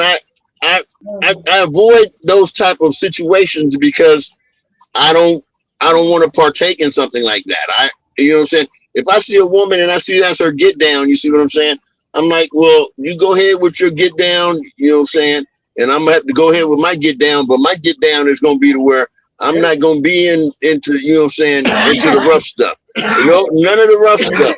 I'm not into that. You know what I'm saying? I like it nice and easy. I don't subscribe to that type of behavior myself.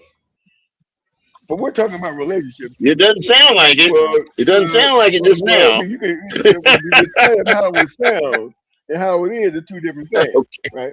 Because how it sounds and how it is first and foremost, I'm allowed to protect myself. Yeah, I'm allowed to protect myself. And of course, she didn't call the police because what happened was about maybe, I would say 30 seconds later, somebody knocked on the door. Knock. Is everything all right in there?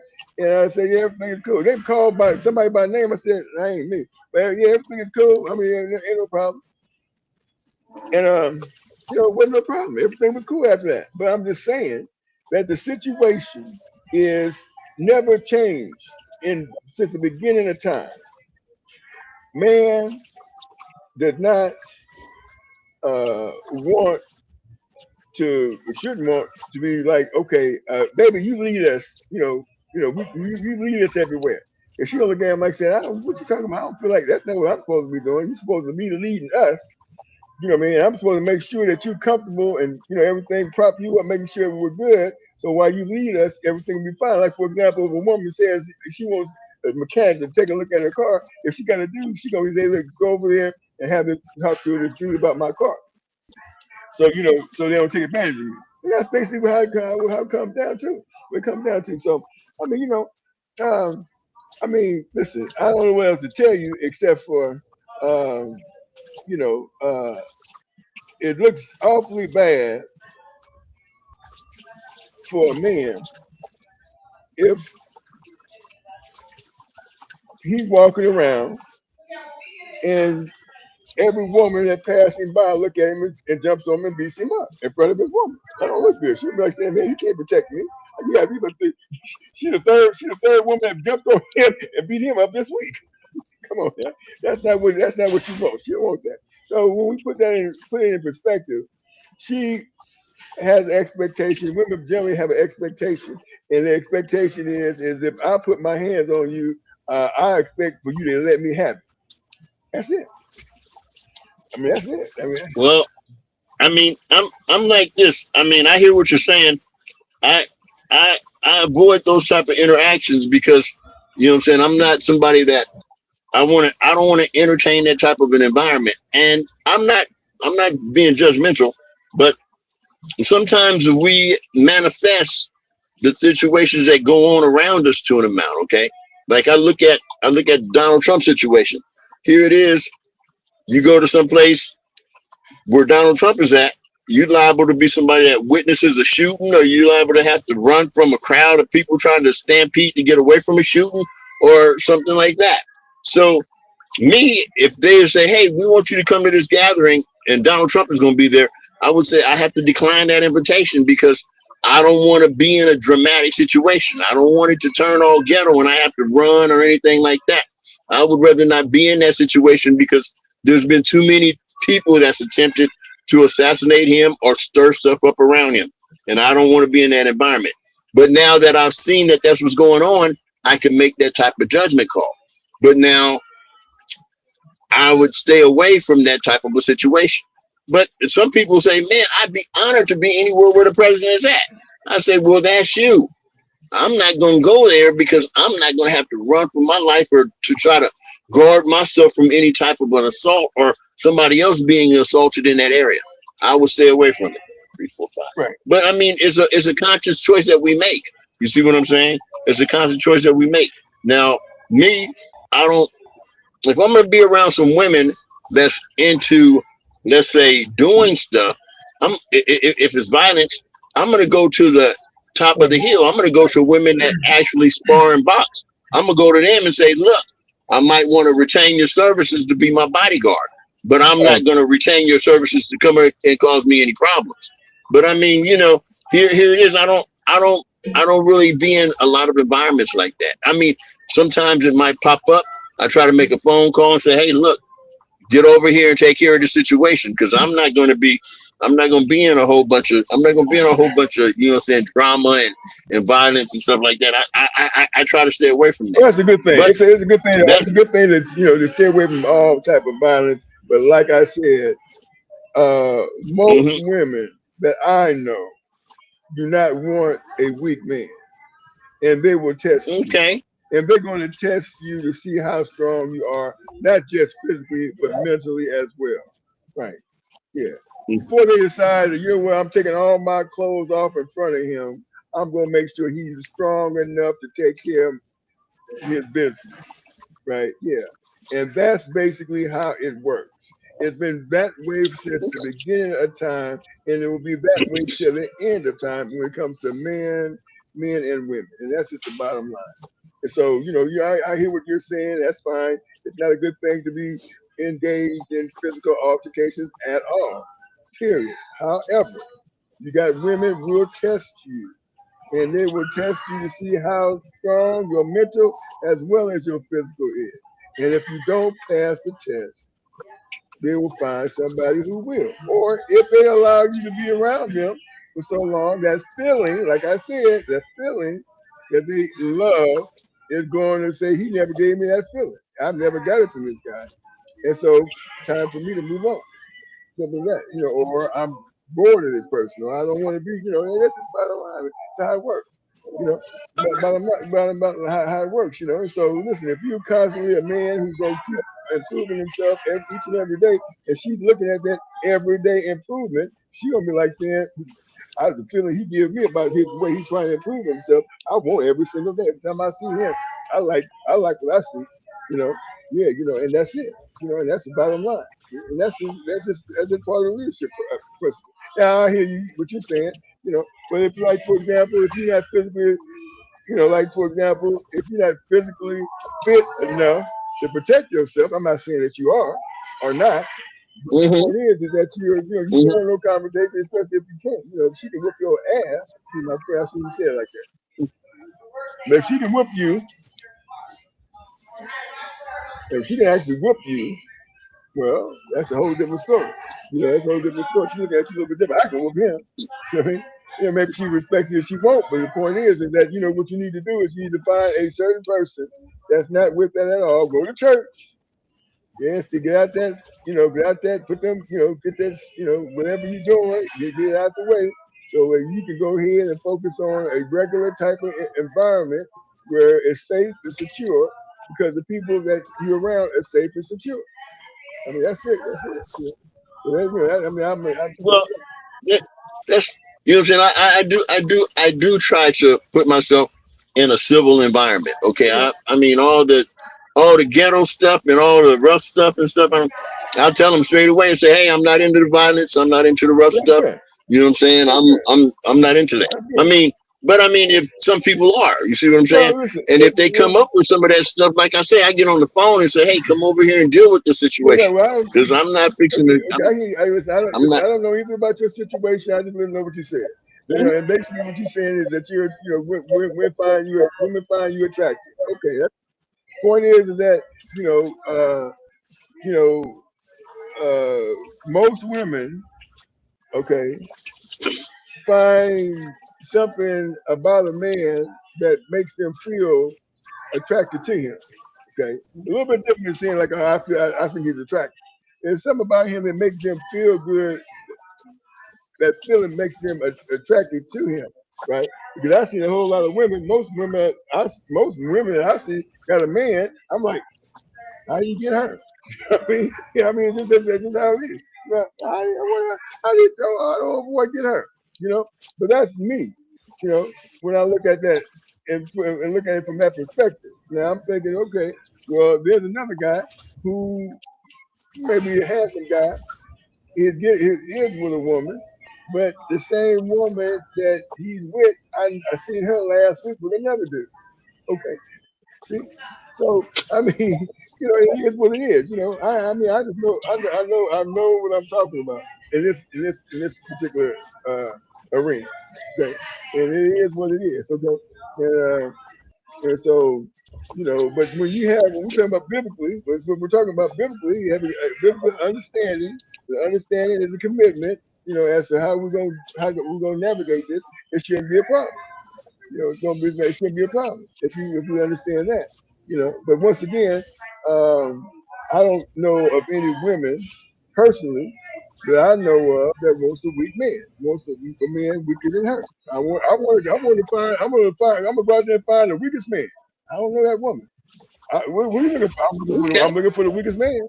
Who do you want to be with? I want to be with the weakest man. You do? That's the one I'm looking for. I'm looking for the weakest man. I don't know. Let me chime in for a second. Okay, just like I see a lot of females with males, and all of them the males aren't big bodybuilders and boxers and different things like that. Some of them are just regular guys, okay? But she's happy with that. Well, he can be strong-minded. He can be strong-minded. He don't have to be physically strong. I mean, that may be the case. But I'm saying that, I look around and all of them aren't into some guy that's, physically all buffed and all, you know what I'm saying? There's different strokes for different folks. You know what I'm saying? I'll say this to what you're saying. Most women do not approach me. They wait for them to be approached by me, right? Yeah, they sit around and they wait for the guy to walk up and approach. They don't generally walk up and approach a man and say, "Hey, look, I like you. You got muscles. I like muscles." They don't do that. They wait for the man to walk up to him and talk to him. In most instances, it's the environment with their hands. They're approached by men who are not. Well, let's say put it this way: they're not imposing men. So in other words, they don't feel threatened because he's not that imposing of a guy. Let's say, for example, she got a girlfriend who got a brother, and he's very big, muscular type of guy. She says, "Well, I know his sister. So yeah, he can come. I want to talk to him." And and all of a sudden, he's in that circle. Go ahead, man. Go. What you gotta say? Hey, Nicole, can you hear us? Nicole, can you hear us? Hello, Nicole. Yeah. I don't think you can hear. You can hear me? Okay, Nicole. Yeah. Now, if you find a guy attractive, okay, and you're in, huh? If you find a guy attractive, would you approach him and talk to him? Probably not. I says you probably wouldn't. If you found a guy attractive, and you were interested in him, you probably wouldn't approach him and talk to him. No? No, probably not. Why not? If I was attracted to him, too shy to talk to him. I'd probably be nervous, like you'd be too shy to talk to him. Okay. I didn't know that. Okay. All right. Thank you for that information. I didn't know.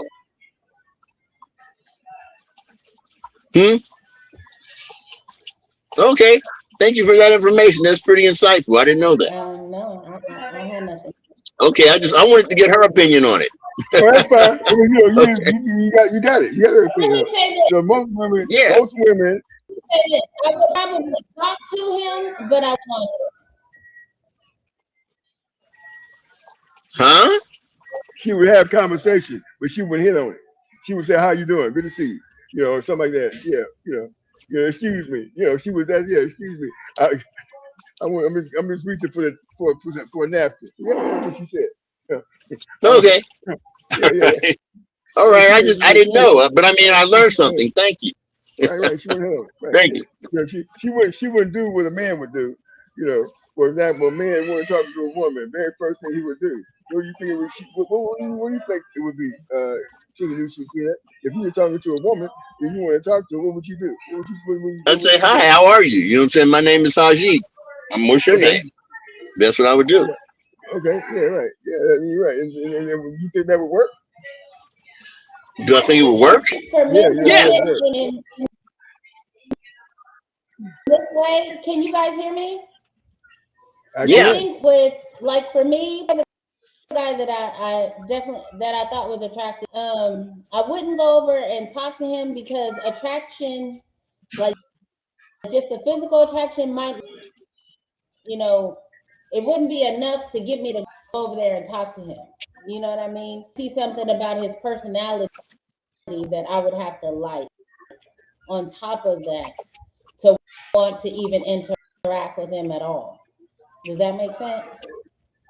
Okay. That makes sense. Exactly. Right. Yeah. Because I can, more to just go over to a woman just because she looks good about other qualities about her. They don't being loud and or whatever her issue is. They don't care. If she looks good, they finna and shoot they shot. I don't know about women all in general, but with me, he could look good, but I have to see something in life. Okay. Besides his look. That helped me out a lot.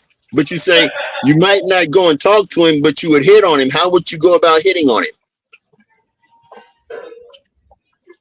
No, and I would not hit on him. I would not hit on him. That's what she said. She would not hit on him. She would hit on him. You would? Okay. She would not hit on him. Okay. No. Okay, cool. Okay. Yeah, she would not hit on him. That's what she said. She look over there and she said, "I ain't hit on the dude." That's what most women would say. Most women say, "Okay, he looks good. But He I looks would this talk and to him and not hit on him. Yeah, you would talk to him and not hit on him. I don't know. I think okay. I think he probably think he did hit on him, probably, but I don't know. Well, I mean, yeah, cool. It's cool. That's really insightful. That's really insightful. Exactly. Right. Because I mean, it don't take much for a man to think you're hitting on him anyway. All you gotta do is give him eye contact, and he automatically thinks you're hitting. So it doesn't even take anything for a man to go from here to there. So I like assertive. I like women that are assertive. I like them somewhat aggressive. I do. I mean, personally, I mean, and for me, it works out better if they're a little bit aggressive. You know what I'm saying? But I mean, that's just the way I am. I'm working on some other stuff now, so I'm not trying to. If they were hitting on me, I probably wouldn't know it, but because I'm working on other stuff. But I like for them to be assertive. I like for them to be aggressive. I like for them to let me know, you know what I'm saying, that they're interested in me. But, I mean, that's just me. That's just the way I am. But right now, I think I have plenty of time for that because I'm working on some other stuff right now. The stuff I'm working on now will be to where, hey, I'll be a better suitor for them. It'll be to where if we do get together, it's like, okay, I don't have to worry about my provisions. I already know that I'll be provided for, different things like that. I want to be a good provider. So I'm working on that part of it. But I mean, I got plenty of time. I'm just taking it slow right now. I'm starting to taste freedom. I'm starting to taste a little bit of freedom, and freedom feels good. Yeah. So, hey, Ted, I'm going to go ahead because it's almost 4 o'clock, right? Yeah. We're going to shut it down in less than a minute.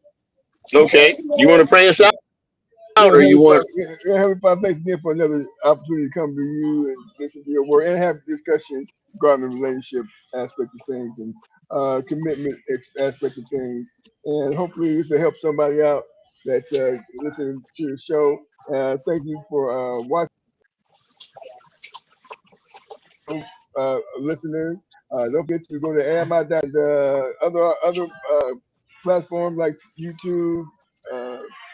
What is it? Twitch, Facebook, other places where you can come and see our content. Once again, well, thank you, Heavenly Father, for everything you do for us. And this we pray through all your prophets and saints. And for those who believe Jesus is God, through Jesus. Amen. All right. Thank Praise you all. Jesus. Praise God. We'll see you all next one. And okay, much love. Okay, be good and have a good day.